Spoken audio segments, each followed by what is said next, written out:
I guess this was inevitable, right? A YouTube channel named I Love Kim Possible Lot to comment and break down whatever this is. What is this thing? What is this thing? Yeah. What is this thing? What is this thing? Yeah. But before we go into my personal opinions or anything, let's figure out why we got here. Why did Disney decide to reboot its 2002 animated series Kim Possible in live action? Well, okay. It seems the general problem that most people are having with this idea, myself included, is that there's this certain connotation around a Disney Channel original movie that's not animated, but kids really like it, but it's actually horrible. This has been going on through the general conception of these live action shows and their movie counterparts. Did we really need a Hannah Montana movie? Did we really need it to be theatrically released?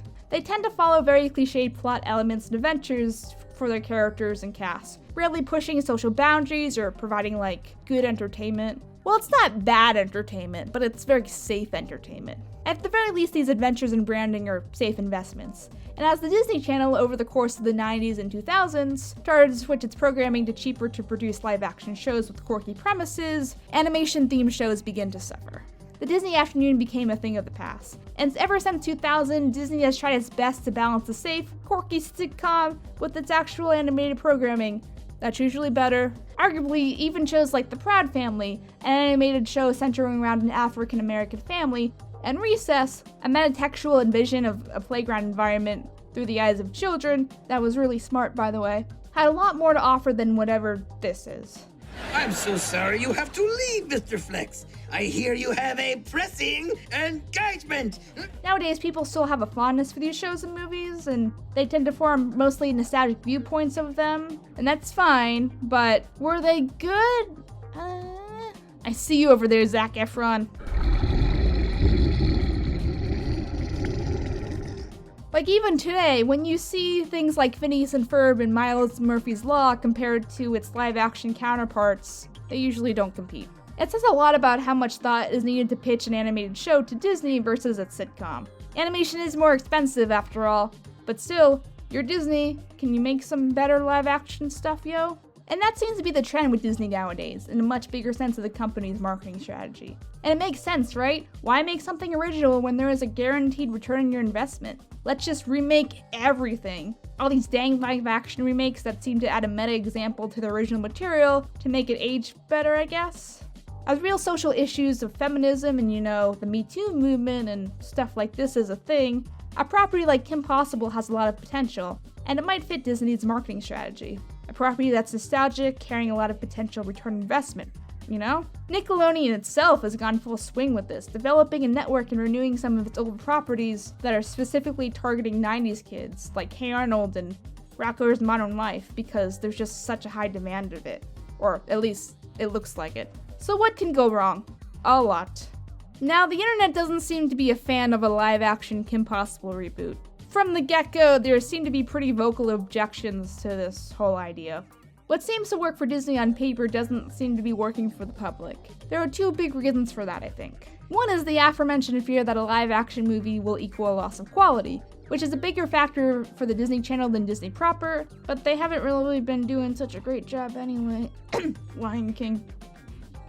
And two, the original show had a lot of charm to it. Shut up, let me gush. Factors like the animation style from veteran character designer Steven Silver really helped it find its voice and its sense of humor. That would also mean some jokes which work for animation really might not take the cake in this live-action counterpart and look cheesy. Other factors to consider is Kim's original design left her age slightly ambiguous, which is a big factor in the suspension of disbelief in a teenager being so snappy to these grown-ass adults working out. You can only get so many Tom Hollands and make this work. Having the actual bad guys be actual cartoon villains, again, helped with this feeling of making the world plausible. Some of Kim's lines spoken by an actual 15-year-old take something that kind of works based on the chemistry of the cast into sounding cheap and gross. So what's the sitch? Thanks, I hate it. A little history before we move on, for those who aren't aware. There's an actual episode based on the concept of a Kim Possible live-action movie entitled And the Mole Rat Will Be CGI. The whole thing of a Kim Possible movie. Holly weird if you ask me. You get it? You get it now? Ah! When the series' planned finale So the Drama was supposed to be live action, this episode was an attempt to poke fun at that concept. For some reason, I'm assuming Disney thought it was too much of a risk for theatrical release, And the film was animated with a larger budget than normal, and we got Sky High instead. I'm not a fan of Sky High. I love the original creators who wrote this script, but yeah. And I think this worked out for the better. So the drama is beautifully animated, and having such a big change happen in the original medium of the show, I think served the message and impact of it much better than a live-action movie could have. But hey, that's just me. Ironically, this episode is kind of reverse parroting the problems that many people are initially having with this live-action movie. Kim was at least 16 to 17 for the majority of the series, just saying. Aren't these damn kids a little young? Well, I don't think so. Instead of the Hollywood system that grossly wants a spectacle feature, misunderstanding its core audience, we have a feature that quite isn't sure how to make both its core audience of kids and nostalgic adults happy, screwing over the Tangled series in the process. Thanks, Disney, I hate it. And one more thing before we move on to the actual main review of this movie. I see people complaining that the movie's writers don't know these characters that well, and you might want to check on that, just saying. I'm pretty sure if they created the characters, they know them the best. But right, on to the important stuff. Does all this hold up? It was okay. You can go home now. Bye!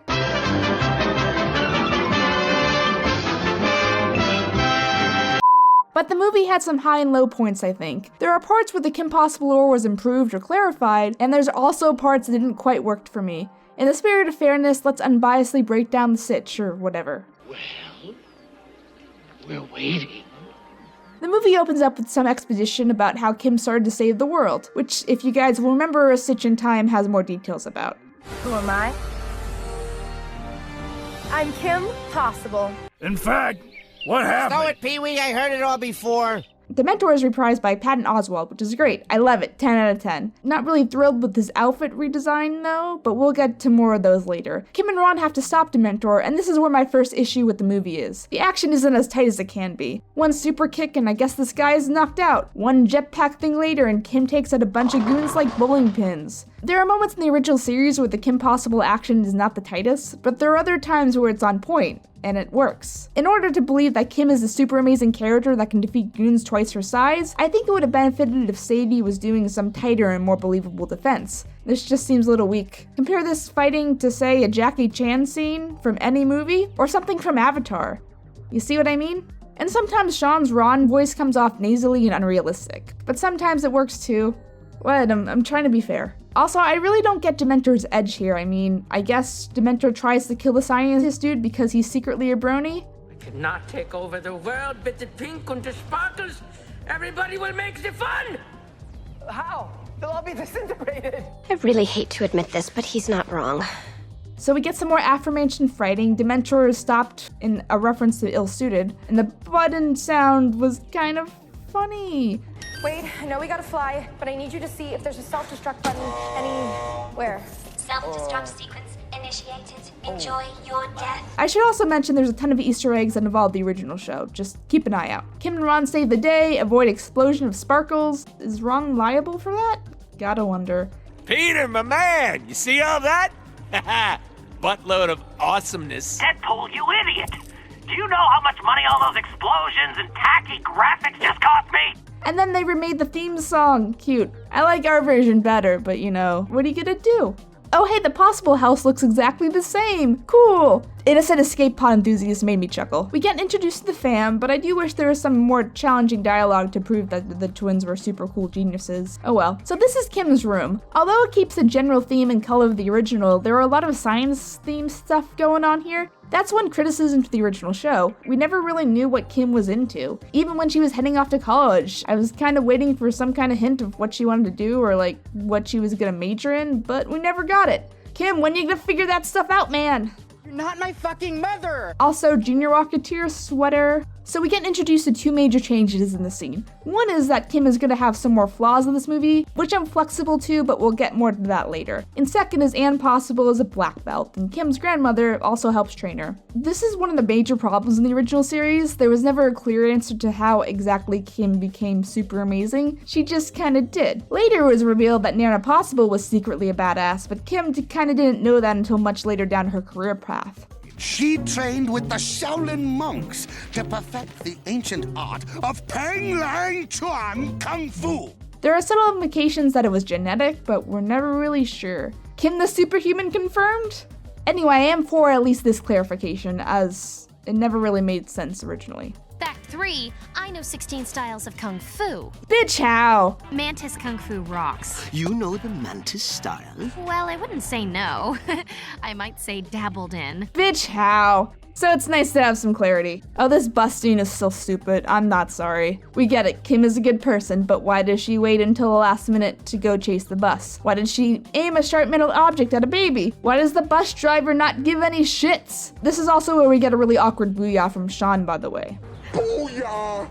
Cut to white Drakken sitting in jail, and let's talk about Drakken and Shigo. While I do think that Drakken as a character is definitely on the sliding scale of how threatening he can be, he works best comedically when he's harmless. He works as a foil when he's more threatening. As much as he talks about wanting to kill Kim and the gang, I don't think he could really handle succeeding. Kinda like Megamind. You get it? Because Megamind is also blue? You get it? As stated earlier, besides the mission outfit, Drakken and Shigo get the most changes aesthetically. Shigo's costume is scaled down to mostly black, and although it's never confirmed, it looks like they did cut her superpowers, and she's also white too. And as much as I prefer the original outfit, I guess this is passable? I'm just not a fan of giving her special gadget gloves. Her being a superhero turned bad was part of her MO in the original series. I feel like this takes away from that.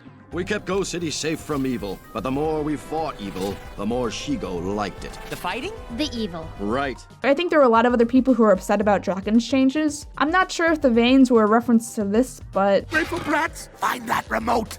the argument is that having Drakken blue would take away from the seriousness of his tone, I guess? But when we have Drakken still being Drakken and uploading selfies and being a goof, then I think the blue skin would have been fine. Not too blue though. That's just a thought. As far as personalities, there are minor changes with Shigo's. She's a little less sarcastic and a lot more easier to read. There's a whole season 4 subplot about how Shigo just didn't want to bust out Drakken because she was trying to suppress her thing for him. It's a little more transparent that Shigo does care about him, but she's still gonna give him attitude. Drakken, well, when you take his actual dialogue and imagine it with old school Drakken, it's pretty much the same. Drakken is more of a threat here because he has to be in order for the plot to work, but he's still silly and out of touch. So it's Kim and Ron's first day of school, and oh, Middleton High sign never change. There's a distinct tone change compared to the original series. Everyone at Middleton High is kind of a dick. This map shows the school's central nervous system. The greatest people you will ever meet, and the worst. This in comparison to where most people were at least pleasant at the school, even though they still didn't really care about the whole saving the world thing. But they all had issues, well, almost everyone. Enter Bonnie Rockwaller, who in this version is aged up to help with her seniority status. She's playing the usual alpha bitch role here, but it seems like everyone just lets her. That's kinda usual, but the whole school? Welp. Kim and Ron eventually find homeroom and, oh, Mr. Barkin, what happened to you? Did this guy eat Mr. Barkin? In the show, Mr. Barkin was a muscular ex-military dude. I guess they made this change to play on the cats thing for later? Because that's the only type of pussy he can get, ayo! I'm sure they could have just gotten Patrick Warburton if they booked Patton Oswalt. Like some of the previous changes, this seems to be one of convenience. Maybe the changes to Drakken and Shigo had convenience in mind, but this doesn't do any favors to the source material. More on that later. And okay, I'll give it a point for the Barkenstick reference. What? How are you here?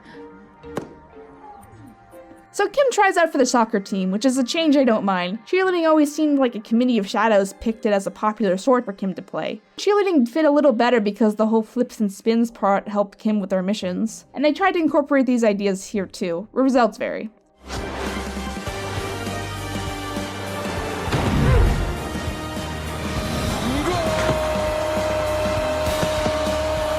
And it turns out it's a ploy. I'm not sure why Kim didn't decline and just try out next year, but I guess she wants to prove her grit or something? I don't know. Let's talk about Drakken's use of spying on Kim via every camera in the world, because I know Drakken's character. It's not that big of a deal. But out of context, a 40-year-old dude spying on some 15-year-olds, you might want to think about these things a little harder next time. Keep talking, creepo. Every word buys you another year in the slammer. But I like this scene. It's in character and it's cute, and we're moving on. Oh, that girl who is obviously not evil is crying and sad. What are we gonna do? We'll get to this more later. For now, I appreciate Athena as a fangirl. It's cute. And Ron wants to be a dog. You get it? Foreshadowing? Hey, look, that thing they added as a Barkin personality trait is being useful. Cool. I really don't get why they made this specific change, but cut to Kimrim.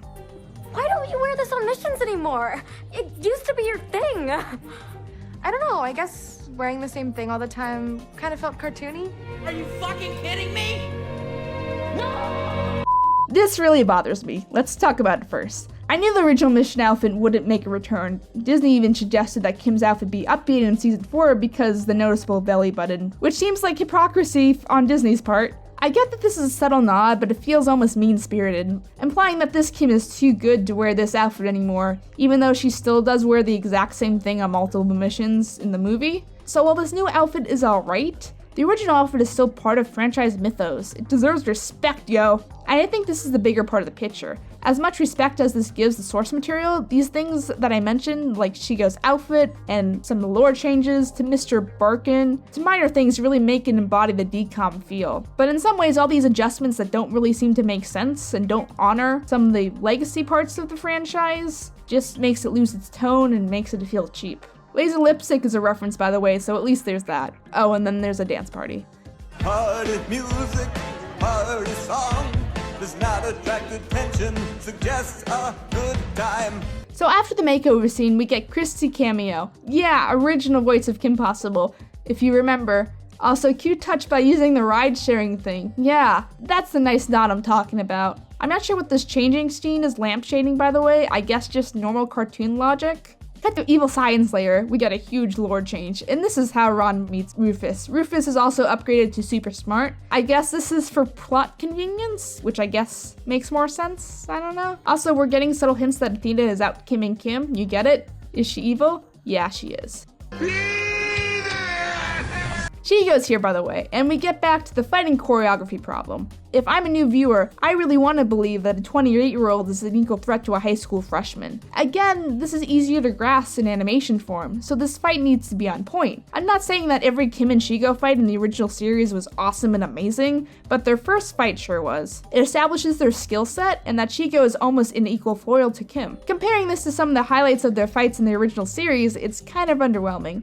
Also, Kim is afraid of electric eels. Remember how I complained about Mr. Barkin earlier? Well, that excuse the trio used for the cat volunteering thing was at least set up. This was not. It's pretty lazy. Was the original Kim afraid of electric eels? I'm not sure. Oh wait, here's a clip. With, don't tell me, sharks, crocs. Electric eels, actually. The bad villain puns just write themselves. Shocking, isn't it? We gotta fucking change the theme song. She can do anything except electric eels. So let's proceed to make Kim feel like shit and inadequate. Drakken uploads the electric eels bit to YouTube, I guess, or something, and now the whole school is watching it. And then Athena makes the soccer team anyway. Doesn't like a teacher have to double check that or something? Well, anyway. Kim, feeling kicked in the shadows of Athena, goes to grandmother's to help train. Again, I really like this clarification. This is one of the changes I liked. Let's get to one I didn't like. So the whole point of this Athena arc is to make Kim feel inferior with her abilities, which I guess makes her more relatable. Even though Kim can do all these amazing things, what grounded her as a character was that she was still having everyday teenage problems. She thought saving the world wasn't a big deal and that she'd gladly do it for no charge even. I can't understand why there's this push to make Kim even more relatable by having her base her whole identity on her hero work to the point that she is threatened by someone else in the spotlight. Makes it look like her motivations for doing it was just to feel special to begin with. Like she wasn't doing it to save people. This is what bothers me about Kim's characterization as a whole in this movie. By implying that she's so sensitive to her ego, it makes her motivations clouded. And that really does a disservice to the show.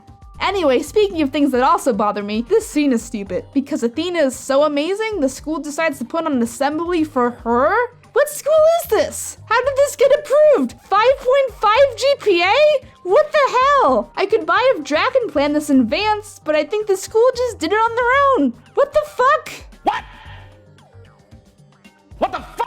Oh no, it's a trap. Kim, don't screw this up and put your ego over the lives of other people.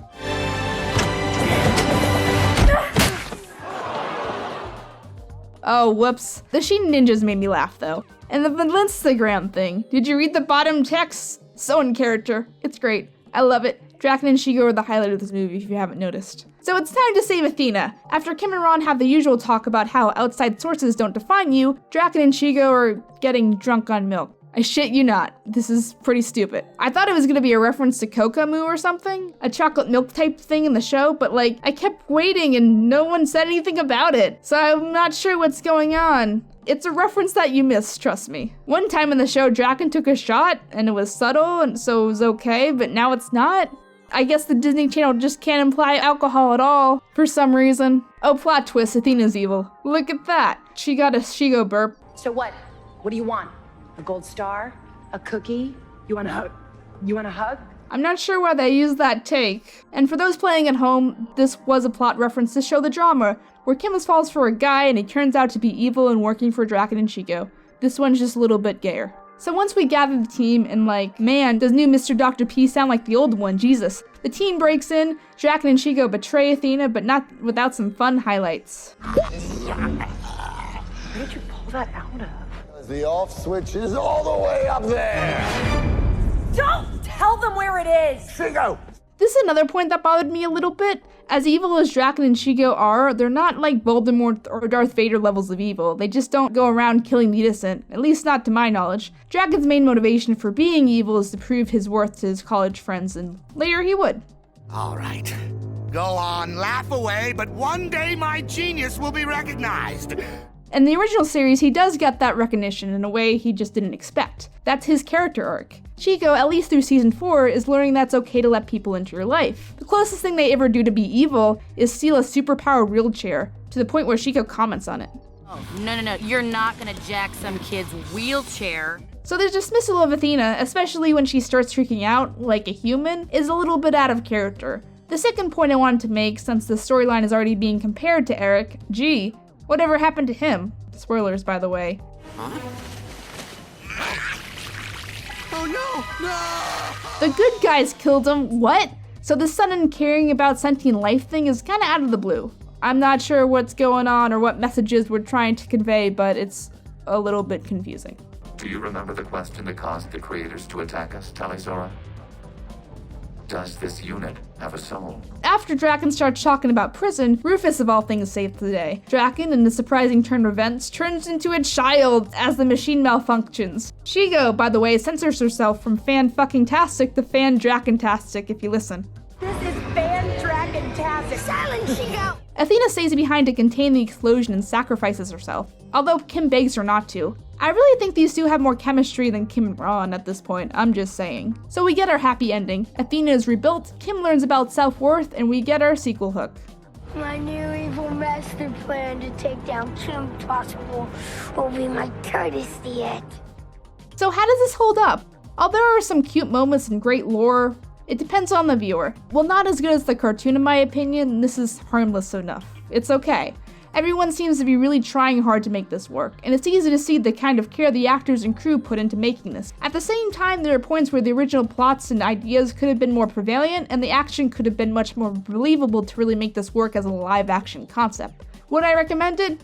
It's harmless enough, like I said, and if you like the original show, seeing these characters reimagined is kind of fun. And it's good to know that they're still being viewed by a modern audience. If you're gonna get hung up on the details, I will admit the cast lacks a little bit of the chemistry the original one did, and it might not work for you. If you have problems believing these kids are the definitive Kim and Ron, then this probably is a hard movie to get through. There are some major changes under the surface though, to Kim and her ego issues, to Drakken and Shigo being more threatening than they were in the cartoon most of the time. Remember, Drakken mostly wants to take over the world to prove his worth and success, and Shigo kinda likes evil but doesn't do it independently because she'd be really good at it, but sticks around because she starts crushing on Drakken much to her dismay. I get these changes to Kim though. She's a type A person, she can handle anything except being exceptional at high school. Giving her an inferiority complex makes sense. It's just what that implies is the problem.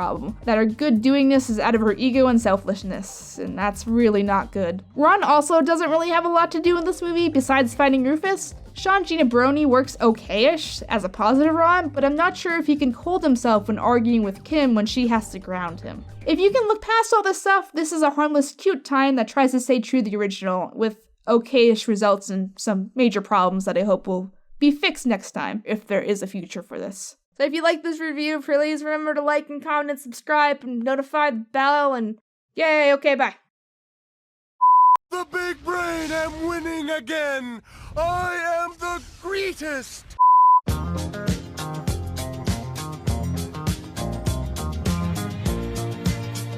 I was transferring his life data and collecting all the information essential to my creation. Now, Hyper Metal Sonic is ready!